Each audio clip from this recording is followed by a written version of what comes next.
پشاور سے خبر شامل کریں گے۔ جیم سٹون منڈی بازار کے صدر مراد تاجک سرحد چیمبر آف کامرس الیکشن کے حوالے سے B B C Urdu T V سے بات چیت کر رہے ہیں۔ وہ اس وقت ہمارے رپورٹر کے ساتھ موجود ہیں، مزید تفصیلات انہیں سے جان لیتے ہیں۔ جی بسم اللہ الرحمن الرحیم، میں ہوں منظور احمد، آپ دیکھ رہے ہیں B B C Urdu news. اس وقت میں موجود ہوں gem stone association trade association کے پریزیڈنٹ مراد تاجک صاحب کے ساتھ، جو کہ اس بازار کے پریزیڈنٹ ہیں۔ 25 تاریخ کو سرحد چیمبر آف کامرس کا الیکشن ہونے جا رہا ہے، اس حوالے سے بات کرتے ہیں۔ جی السلام علیکم۔ وعلیکم السلام۔ علی صاحب جو کہ ان کو لیڈ کر رہے ہیں، تو کانٹے کا مقابلہ ہونے جا رہا ہے، اس حوالے سے آپ کیا کہتے ہیں؟ مقابلہ تو خیر ٹھیک ہے، کانٹے دار ہی ہوگا، لیکن خدمات جو ہیں ہمارے الیاس بلوچ صاحب کے یہاں کافی خدمات ہیں۔ ہمارے ہر ٹریڈ میں ہمارے ساتھ انہیں کوپریشن کر رہے ہیں۔ کسٹم میں اگر کوئی پریشانی ہو تو یہ لوگ ہماری پریشانی دور کر لیتے ہیں۔ جیم سٹون کے حوالے سے میں یہ کہوں گا کہ بڑی افسوس سے میں یہ کہتا ہوں کہ سیالکوٹ سے لیدر جو امپورٹ ایکسپورٹ ہوتا ہے، تو ان کو ایئرپورٹ پہ کس قسم کی رویہ سے وہ لوگ ان کو ویلکم کرتے ہیں۔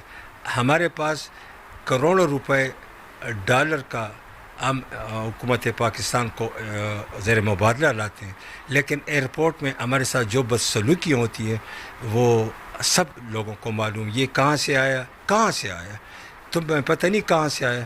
جب پاکستان ایک چیز انٹر ہو جاتی ہے، وہ پاکستان نہیں، اس پہ ہم ڈیوٹی دے دیتے ہیں، لیکن باوجود ہمارے ساتھ کوئی کوپریشن نہیں۔ لیکن ہمارے جو الیاس بلوچ صاحب ہیں، ان سے ہماری میٹنگ ہوئی ہے، تو ان کو ہماری یہ ساری بات انہوں نے کہ یہ سارے مسئلے انشاءاللہ ہوئے، پہلے بھی کیچ کر دیے، ابھی امید ہے مجھے اللہ سے کہ انشاءاللہ 100% نہیں تو 90% اللہ کامیابی ان کو دیں گے۔ لا چکے ہیں، لیکن اس کے باوجود الیاس صاحب جو ہیں وہ بڑے سنسیئر اور سوبر سے لیڈر ہیں۔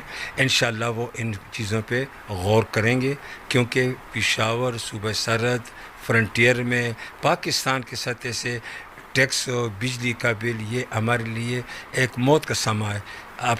اگر میں آپ کو اپنا بل بتا دوں تو میرا بل جو آئے ہوا ہے 80,000 روپے، نو اے سی ہم نے نہیں لگائے۔ پتہ نہیں کہ کیا ہو رہا ہے۔